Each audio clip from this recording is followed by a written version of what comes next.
여기 두 명의 해외 학자가 있습니다. 하버드 출신의 뮤로칙 교수, 그리고 사라 넬슨 교수. 이들은 요하 지역의 홍산 문화가 중국이 기원으로 보는 황하의 양사오 문화와는 전혀 다른 발전 경로를 보였다고 지적합니다. 특히 종교와 상징 체계, 그리고 권력 구조의 측면에서는 오히려 요하 문명이 황하 문명보다 더 고도로 발전했다고 분석하고 있습니다. 더 놀라운 점은 이 요하 지역의 문화가 양쯔강 하류의 양주 문화와도 연결 가능성이 제기된다는 점입니다. 이 말은 곧 요하 지역은 단순한 변방이 아니라 또 하나의 문명 중심이었을 가능성이 있다는 것입니다. 거기다 홍산 문화가 배달국과 연관이 있다고 주장하는 일부 학자도 있습니다. 이 놀라운 사실 시작해 보겠습니다. 로버트 뮤로칙 교수. 그는 고고학 연구에서 위성 이미지와 항공 촬영 자료를 활용하는 원격 탐사 방식에 주목했습니다. 이 방법은 직접 발굴에 들어가기 전 유적의 위치와 분포를 파악하는 데 사용되며 기존에는 주목받지 못했던 지역까지 새롭게 살펴볼 수 있게 해주었습니다. 당시 서구 학계에서는 대부분 중국의 황하 문명을 고대 중국의 중심이자 동아시아 문명의 출발점으로 보고 있었습니다. 그러나 뮤로칙 박사는 조금 다른 시각을 갖고 있었습니다. 가장 먼저 주목한 지역은 중국 북부의 요하강 유역이었습니다. 이곳은 고대 문명과 관련된 지역으로는 거의 언급되지 않던 곳이었지만 위성 사진에는 이상한 지형과 함께 대규모 유적지가 확인되고 있었습니다. 그래서 랴오닝성과 내몽골 일대에 걸쳐 분포한 이른바 홍산문화 유적을 직접 조사하게 됩니다. 조사 결과 홍산문화에서 출토된 여신상과 옥기, 제단 무덤 양식 등은 단순한 부족 사회를 넘어선 고도로 조직된 사회 구조의 가능성을 보여주었습니다. 뮤로칙 박사는 이러한 유물들이 정치 권력과 종교적 권위를 함께 갖춘 고대 국가의 증거라고 보았습니다. 이 주장은 학계에 큰 파장을 일으켰습니다.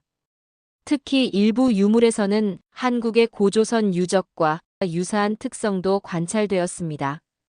그리고 일부 학자가 주장하는 배달국의 상징도 관찰되었습니다. 당시 사람들은 아직 황제도 없었고 중국이라는 개념조차 없었습니다. 그런데도 용을 알고 있었습니다. 이건 우연이 아닙니다. 용은 권력의 상징이 아니라 하늘과 연결된 존재였습니다. 그리고 그 중심에는 제사를 올리던 사람들, 하늘을 믿던 문명, 바로 홍산 문화가 있었습니다. 그렇다면 질문은 하나입니다. 이 문명은 어디로 이어졌는가? 그리고 우리는 그 답을 이미 알고 있습니다. 바로 배달국입니다. 물론 뮤로칙 박사는 배달국을 직접 언급하지는 않았습니다. 그러나 그의 연구가 수많은 학자의 연구에 단서를 제공하게 됩니다. 뒤에 출간된 그의 또 다른 저서 고대 중국 문명과 현재 위치에서는 요하 문명을 포함한 다른 문명의 기원을 언급했습니다. 문명은 황하 문명 하나가 아니라는 주장입니다. 그의 연구는 다른 고고학자들에게 큰 영감을 주게 됩니다. 역사는 종종 권력의 시녀가 되어 왔지만 고고학은 그 조각난 진실을 다시 맞추는 일입니다. 홍산에서 시작된 이 파편은 이제 배달국이라는 이름으로 이어지고 있습니다. 이처럼 요하 문명에 대한 연구는 배달국의 실체에 다가갈 수 있는 하나의 중요한 열쇠가 되어가고 있었습니다. 먼저 고대 문명의 두 축인 황하 문명과 요하 문명을 비교 분석해야 합니다. 이 두 문명은 단순히 지역만 다른 것이 아니라 유물의 종류와 문화적 성격에서도 뚜렷한 차이를 보여주기 때문입니다.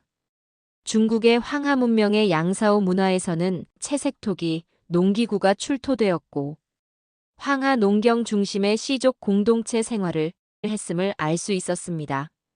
반면 배달국과 관련된 요하 문명의 홍산 문화에서는 조금 다른 양상이 나타납니다. 섬세한 옥기, 여신상을 형상화한 조각상 같은 종교적이고 상징적인 유물들이 중심을 이룹니다. 이 지역에서 출토된 유물들은 단지 생활용품을 넘어서 종교적, 영적 세계관을 드러내는 것들이 많습니다. 특히 홍산 문화는 초기 국가 또는 제사 중심 사회로 해석되며 학자들은 이를 동이족 문명의 정점으로 보고 있습니다. 이러한 사실은 단순한 학술적 논쟁을 넘어 동북아시아 고대사의 해석에 큰 영향을 미치는 사안입니다.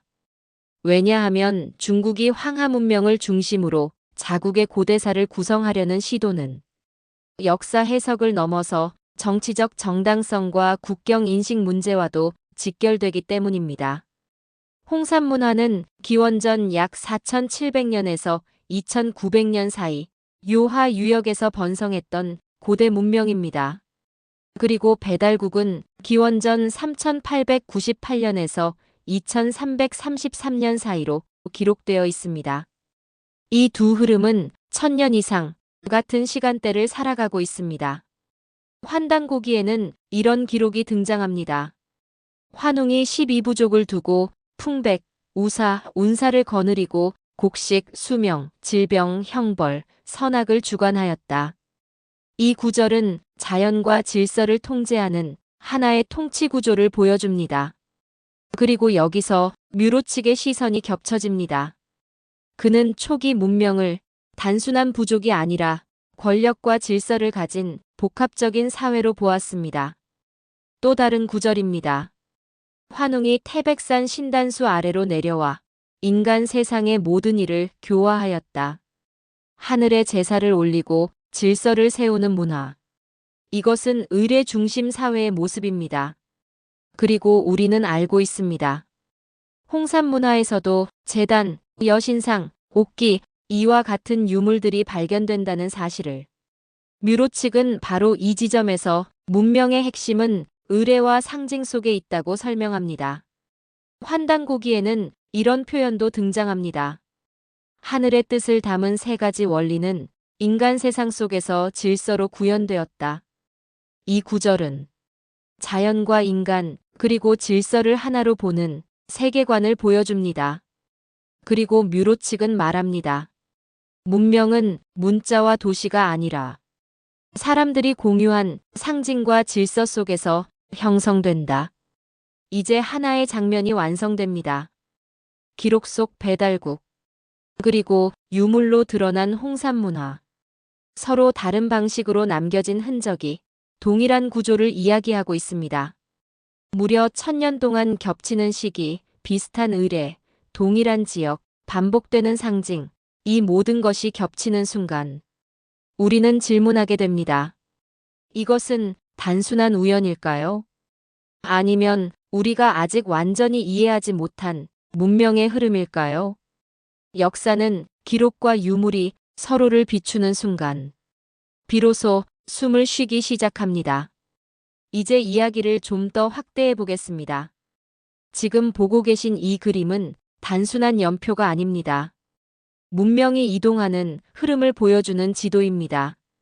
기원전 6000년 이 시기 요하를 중심으로 동물 형상을 숭배하는 샤머니즘 문화가 자리 잡기 시작합니다. 기원전 5000년 차이 문화에서는 최초의 용이라 불리는 형상이 등장합니다. 이미 이때부터 상징과 신앙의 체계가 만들어지고 있었습니다. 그리고 기원전 4000년 홍산 문화가 등장합니다. 여기서 우리는 완전히 다른 단계의 문명을 보게 됩니다.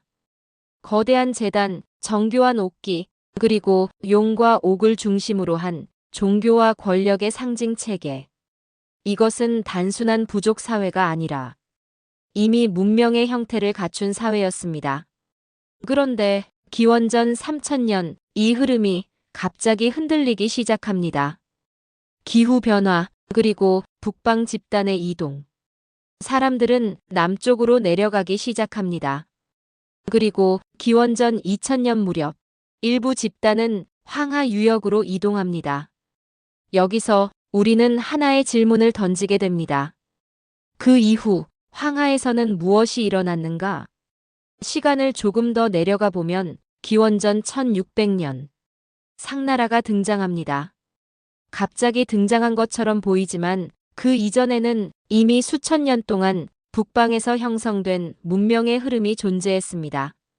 그렇다면 상나라의 정체는 무엇일까요? 홍산의 제단, 홍산의 옥, 그리고 홍산의 용. 이 요소들은 형태를 바꾸며 황하 문명 속으로 스며들었을 가능성이 있습니다. 그래서 우리는 이렇게 묻게 됩니다. 상나라는 갑자기 나타난 문명이 아니라 이미 존재하던 북방 문명의 흐름이 황하로 이동하며 만들어진 결과일 수도 있습니다. 우리가 보고 있는 것은 문명의 시작이 아니라 문명의 이동입니다. 이제 연구는 단순한 고고학적 발견을 넘어서 역사 해석과 정치적 담론의 경계를 넘나드는 깊이 있는 이야기로 발전해가고 있었습니다. 뮤로 측 박사는 뜻밖의 발표를 접하게 됩니다. 홍산문화보다 시기가 늦은 중국 동남부 양주 문화에서도 옥룡, 옥벽, 옥검, 옥구슬 같은 홍산문화와 유사한 옥제 유물을 발견했다는 보고였습니다. 이곳에서 출토된 옥제 유물은 연옥 특유의 맑은 색감과 함께 섬세하게 새겨진 얇은 문양들이 돋보였습니다. 샘플 일부를 직접 채취하여 분석한 결과 놀라운 사실을 밝혀냅니다. 유물에 사용된 연옥의 가공 방식이 요하강 유역에서 출토된 홍산문화의 유물들과 거의 동일하다는 것이었습니다. 단단한 연옥을 오랜 시간 갈아내는 방식, 금속이 아닌 모래와 마찰을 이용한 절삭, 그리고 끊임없는 연마를 통해 형태를 만들어내는 기술. 이 모든 과정은 요하 유역 홍산문화의 옥기와 매우 유사한 특징을 보이고 있었습니다. 서로 다른 지역에서 같은 방식의 제작 기술이 나타난다는 것은 단순한 우연으로 보기 어렵습니다. 여기서 하나의 질문이 남습니다. 이 기술은 각 지역에서 따로 만들어진 것일까요? 아니면 이미 공유되고 있던 하나의 문명적 흐름이 각 지역으로 퍼져나간 결과일까요? 더구나 중국의 대표 문명인 황하 문명의 양사오 문화에서는 옥제 유물이 매우 희박하게 발견되는 것으로 보아 양쯔강 유역의 양주 문화의 근원을 다시 연구해야 한다는 의견도 있습니다. 이 발견으로 뮤로 측 박사는 또 하나의 강력한 확신이 생겼습니다. 단순한 무역 경로나 유물의 이동이 아니라 사람과 기술 그리고 상징 체계가 고대 동아시아에 광범위하게 퍼졌다고 보게 되었습니다. 다시 말해 배달국을 포함한 동북아 초기 문명은 서로 고립된 존재가 아니었습니다. 각각 독립적으로 형성되었지만 동시에 하나의 거대한 문명 네트워크 속에서 서로 영향을 주고받고 있었습니다. 이 흐름 속에서 보면 우리가 알고 있는 중국 문명 역시 단일한 중심에서 시작된 것이 아니라 더 넓은 북방 문명권과 깊이 연결되어 있었을 가능성이 제기됩니다. 특히 홍산 문화에서 나타나는 제사 체계와 상징 구조는 황하 문명과는 다른 방향의 고도화된 정신 문화를 보여줍니다. 그리고 이 문화적 흐름이 요하를 넘어 산동과 양쯔강 유역까지 이어졌을 가능성도 일부 연구를 통해 조심스럽게 제기되고 있습니다. 단일한 문명 중심지가 아닌 넓은 대륙 네트워크 속에서 다원적으로 전개된 고대사의 흐름은 새로운 역사 해석의 방향을 제시해주고 있습니다. 보스턴 대학교에서 주도하는 ARC 프로젝트. 이 프로젝트의 정체는 놀랍습니다. 중국, 한국, 일본, 심지어 러시아까지 각 나라에 흩어져 있던 고고학 논문과 연구 자료를 하나의 데이터베이스로 통합한 것입니다. 즉, 고대 동아시아 문명의 흐름을 전체 그림으로 볼 수 있게 만든 최초의 시도였습니다. ARC를 통해 보이는 그림은 기존 교과서와 다릅니다. 문명은 중국 중심에서 퍼진 것이 아니라 또 다른 보이지 않는 기원이 있다는 점입니다. 이런 방식으로 축적된 데이터는 요하 문명과 황하 문명 유물군 사이의 비교점을 보다 설득력 있게 뒷받침했습니다. 과거의 문화는 언제나 고립 속에서가 아니라 협력과 교류 속에서 함께 성장해 왔습니다. 그리고 그 흔적은 수천 년이 지난 지금도 조용히 그러나 분명하게 우리에게 말을 걸고 있습니다. 이것은 단지 과거를 해석하는 이야기가 아닙니다. 오히려 우리가 어디에서 시작되었고 어디로 나아가야 하는지를 되묻는 질문입니다. 이제 흩어진 진실의 조각들은 하나의 흐름 속에서 맞물리며 고대 동아시아 문명의 새로운 그림을 그려내고 있습니다. 그리고 그 중심에는 우리가 잊고 있었던 또 하나의 이야기, 또 하나의 시작이 조용히 모습을 드러내고 있습니다. 우리는 지금 그 잃어버린 연결을 다시 이어가고 있는 순간에 서 있습니다. 문명은 사라진 것이 아니라 잊혀졌을 뿐이었습니다. 감사합니다.